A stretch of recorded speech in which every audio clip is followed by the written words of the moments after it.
प्रिय विद्यार्थियों, मैं D N. Tiwari S S. Public school Haliyapur Sultanpur से आप कक्षा 9th के समस्त विद्यार्थियों के लिए पद्यखंड के कबीरदास प्रथम पाठ को लेकर उपस्थित हैं। सबसे पहले इसमें कबीर के दोहे हैं, परंतु दोहों को शुरू करने से पहले हम चाहेंगे कि आप सभी कबीरदास जी के जीवन परिचय और साहित्यिक परिचय को भली प्रकार से जान लीजिए। आइए सबसे पहले कबीरदास का जीवन परिचय पढ़ते हैं। देखें, कबीर के जन्म और मृत्यु के बारे में अनेक किंवदंतियाँ प्रचलित हैं। किंवदंतियाँ का मतलब होता है कहावतें, बातें, जो जिसके मन पर आया वही लिखता चला गया और कहता चला गया। कहा जाता है कि सन 1398 में काशी में कबीरदास का जन्म हुआ और सन 1518 के आसपास मगहर में उनका देहांत हुआ।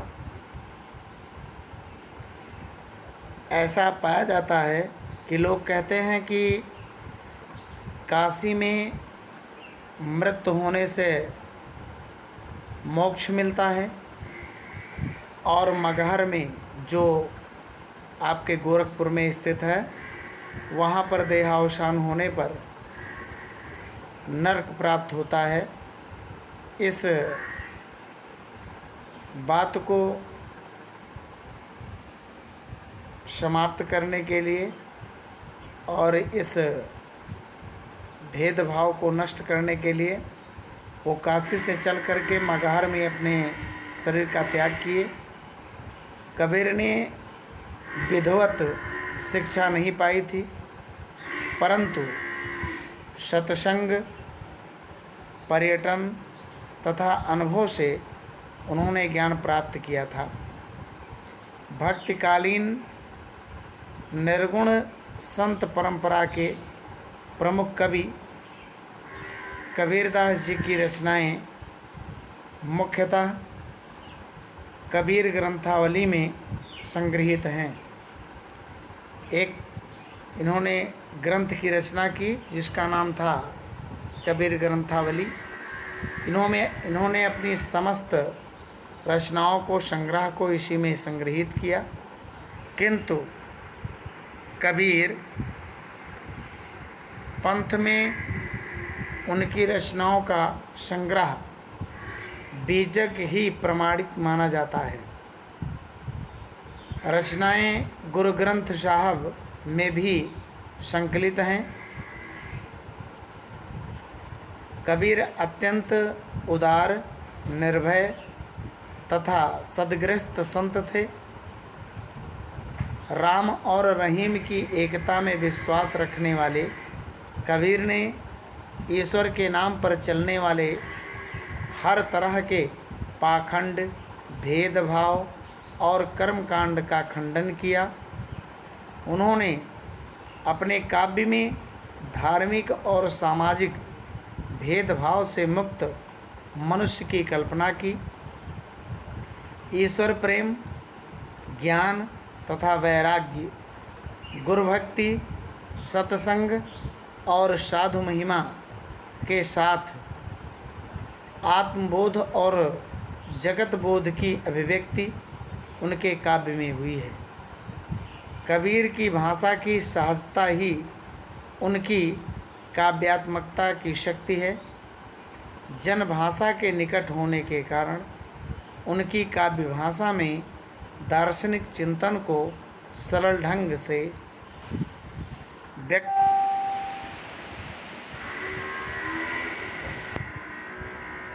कबीर की भाषा की सहजता ही उनकी काव्यात्मकता की शक्ति है। जनभाषा के निकट होने के कारण उनकी काव्य भाषा में दार्शनिक चिंतन को सरल ढंग से व्यक्त करने की शक्ति है।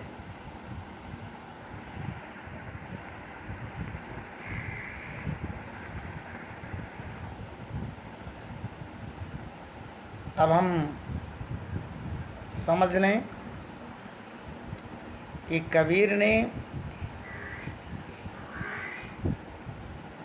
पूर्णतया जो है समाज को भेदभाव, बाह्य आडंबर, मूर्ति पूजन आदि में विश्वास न करने की प्रेरणा दी है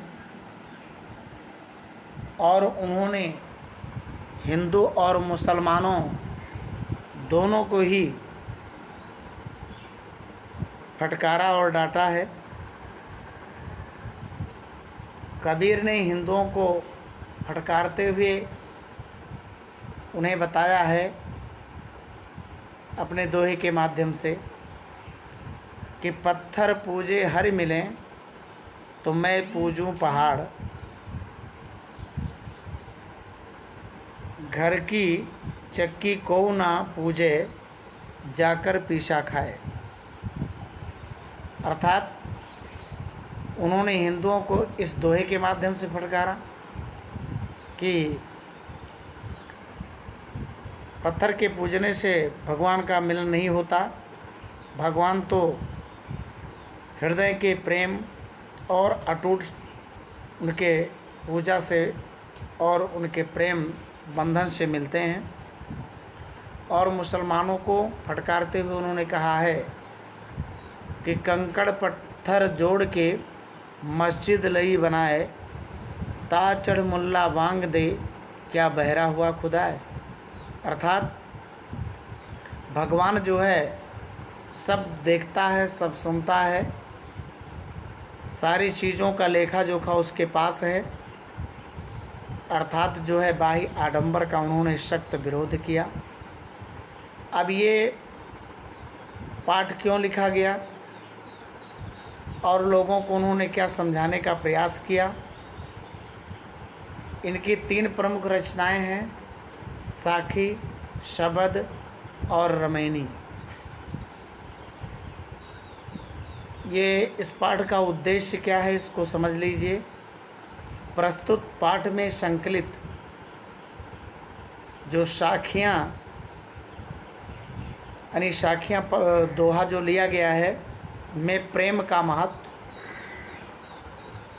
संत के लक्षण, ज्ञान की महिमा, बाह्य आडंबरों का विरोध आदि भावों का उल्लेख हुआ है।